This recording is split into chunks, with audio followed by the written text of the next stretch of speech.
11th के बच्चों के लिए जो अगला चैप्टर इंपॉर्टेंट है वो है लॉ ऑफ सप्लाई। यानी डिमांड तो कंज्यूमर के लिए इंपॉर्टेंट है, तो प्रोड्यूसर की कहानी कहां पर है भाई? प्रोड्यूसर की कहानी है सप्लाई पर, और सप्लाई पे भी डिमांड की तरह सम लॉज आर एप्लीकेबल। आज की इस वीडियो से शुरुआत करेंगे the law of supply chapter की, जो कि 11th के टर्म 2 में आ रही है। और जो बाकी बच्चे माइक्रो इकोनॉमिक्स की सीरीज देख रहे हैं वो भी इससे अपनी फाउंडेशन सप्लाई की उसकी शुरुआत कर सकते हैं। Welcome everyone guys, you guys are watching micro economics series और मैं like I said I am going to start on chapter of law of supply. देखो, सप्लाई क्या है? Supply is producers thing. Producer है जो डिसाइड करता है कि मुझे ये चीज मार्केट में ऑफलोड करनी है या नहीं करनी, इस रेट पे करनी है कि नहीं करनी। मान लो मैं टीचर हूं, मेरे हाथ में मेरे पढ़ाने की सप्लाई है। It is for me to decide कि मैं ये सप्लाई इस रेट पे मार्केट पे करूंगी या नहीं करूंगी, इस इधर काम करूंगी कि नहीं करूंगी, उधर काम करूंगी कि नहीं करूंगी, ये सब मेरे हाथ में है। सो supply is completely producers prerogative. But एक लॉ है जो सप्लाई को गवर्न करता है। लॉ जैसे कि डिमांड का एक लॉ है, ये ऑब्जर्वेशन से निकला है। कई लोगों को देखा गया होगा जिन्होंने इस तरीके से बिहेव किया होगा, इसीलिए लॉ निकल कर आया। और लॉ क्या कहता है? लॉ कहता है अदर थिंग्स बीइंग कांस्टेंट, अगर आप बाकी सब चीजों को इग्नोर कर दें, कांस्टेंट कर दें, कांस्टेंट मतलब बाकी सब चीजों को इधर उधर कर दो फिलहाल के लिए, there is a positive relationship between price and quantity supplied। अब इसको समझते हैं। What is the concept of other things being constant?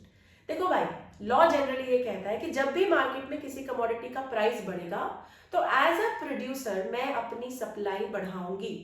क्यों बढ़ाऊंगी ये समझना मुश्किल नहीं है, because all I want to do is earn more profits.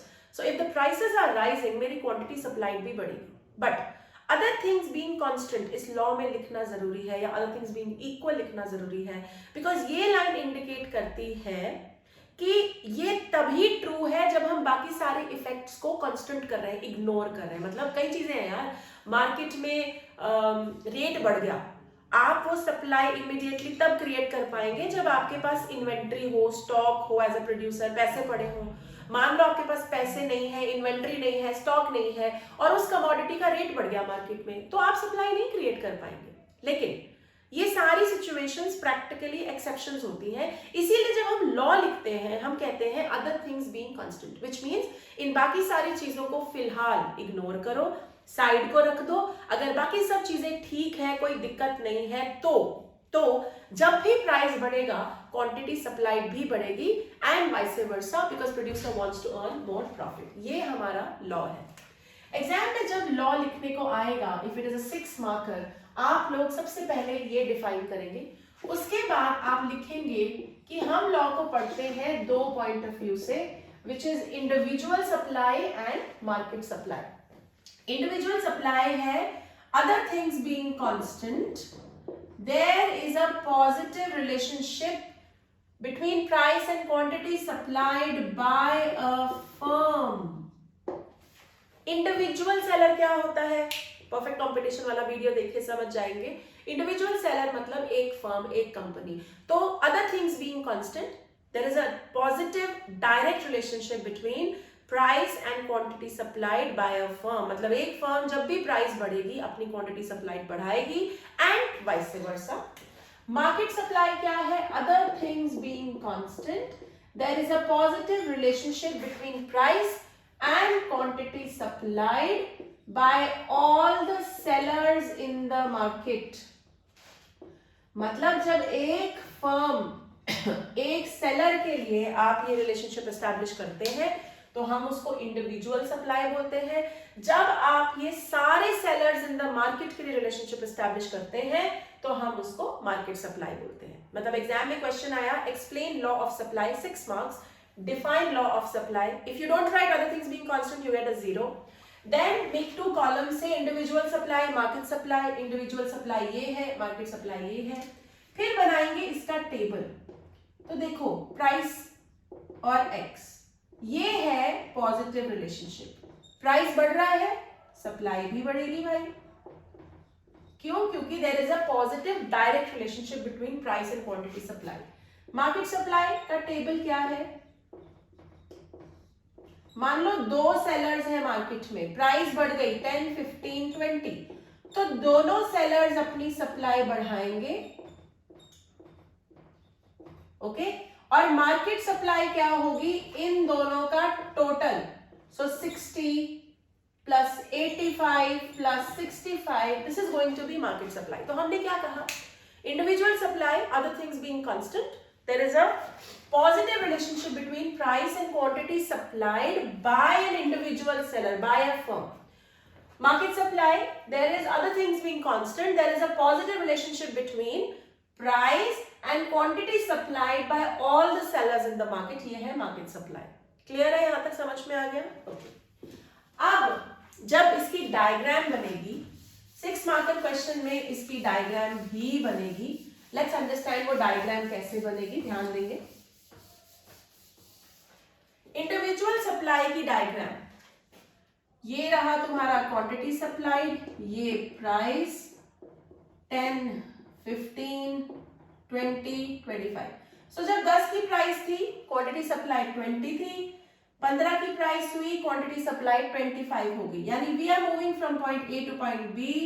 ये रहा तुम्हारा individual supply curve. You can see it is a positively sloped curve, upward sloping curve। जब भी upward sloping curve देखो, positive slope curve देखो eco में, तो समझ जाओ कि जिन 2 वेरिएबल्स पे ये कर्व बना है उनका आपस में पॉजिटिव रिलेशनशिप है, यानी एक बढ़ेगा तो दूसरा भी बढ़ेगा, वाइस वर्सा।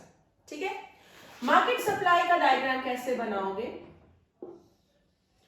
ये रहा क्वांटिटी सप्लाइड, ये रहा प्राइस, तो एक का सप्लाई कर्व, दूसरे का supply curve, and this is going to be the market supply curve. थोड़ा सा टेढ़ा स्लांटर बनाना, ठीक है, 2 बनाओ, 3 बनाओ, फिर मार्केट सप्लाई कर्व बनाओ। तो 6 मार्कर क्वेश्चन में पहले लॉ ऑफ सप्लाई डिफाइन करो, इंडिविजुअल सप्लाई लिखो, उसको डिफाइन करो, table diagram, market supply define करो, टेबल डायग्राम। ठीक है तो हम सप्लाई को इस तरीके से पढ़ते हैं। यहां तक बात क्लियर है? तो मोटे मोटे तौर पे सप्लाई का लॉ ये कहता है कि अगर बाकी सब चीजों को कांस्टेंट करें, जब भी प्राइस बढ़ेगी क्वांटिटी सप्लाई भी बढ़ेगी। ठीक है, लेकिन क्या ये लॉ हमेशा चलता है? नहीं। क्या इकोनॉमिक्स के लॉज हर जगह हमेशा चलते हैं? बिल्कुल भी नहीं। क्या इकोनॉमिक्स के लॉज साइंस के लॉज की तरह एब्सोल्यूट है? बिल्कुल भी नहीं। मतलब ग्रेविटी तो ग्रेविटी है ना यार, यहाँ भी वैसी है, अमेरिका में भी वैसी है। हालांकि किसी स्टूडेंट ने एक बार मेरे इस क्वेश्चन पे कहा था कि नॉर्थ पोल पे अलग होती है, होती होगी, लेकिन मून जैसी तो नहीं है ना।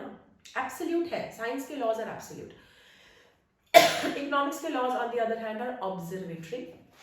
तो कुछ एक्सेप्शंस भी हैं, कुछ सिचुएशंस हैं जहां पे लॉ ऑफ सप्लाई नहीं चलेगा। लॉ ऑफ सप्लाई क्या कहता है? प्राइस बढ़ेगा क्वांटिटी सप्लाइड भी बढ़ेगा एंड वाइस वर्सा। ये नहीं चलेगा, कुछ सिचुएशन में नहीं चलेगा। कहां नहीं चलेगा? Agricultural products. क्यों भाई, क्यों नहीं चलेगा? मेरा फेवरेट एग्जांपल है मिंट, पुदीना। वी डोंट फाइंड पुदीना in mint in winters, it does not grow in winters. तो कोई तुम्हारे पास आता है और कहता है, तुम सब्जी वाले, वो कहता है यार मैं तेरे को ना इतने पैसे दूंगा तो मुझे पुदीना ला के दे। पुदीना कोल्ड स्टोरेज में भी नहीं रख सकते, सूख जाएगा। कहां से लेकर आओगे? प्राइस बढ़ी लेकिन तुम अपनी क्वांटिटी सप्लाई नहीं बढ़ा पाए, क्योंकि it's an agricultural product, it's a perishable product, out off season है, नहीं उगता, इसीलिए प्राइस बढ़ने के बावजूद भी सप्लाई क्रिएट नहीं हो सकती। तो पहला एक्सेप्शन जहां पे लॉ ऑफ सप्लाई नहीं लग रहा। दूसरी चीज, आर्टिफैक्ट्स या रेयर चीजें। आर्टिफैक्ट्स, रेयर चीजें। माइकल जैक्सन की एक ड्रेस थी, कुछ 10 करोड़ की बिकी, तो अगले दिन गए, तुमने बोला मैं 20 करोड़ दूंगा, वो ही ड्रेस वापस दो। एक ही थी यार पूरी दुनिया में, एक और कहां से आएगी? तो प्राइस बढ़ गया, 10 से 20 करोड़ हो गया, लेकिन सप्लाई हुई क्या? नहीं हुई। क्यों? Because now you are talking about a rare artifact जो है ही एक, and you can't replicate it, you can't create it. Clear है? समझ में आ गया? Okay. Third point here over here is perishable items.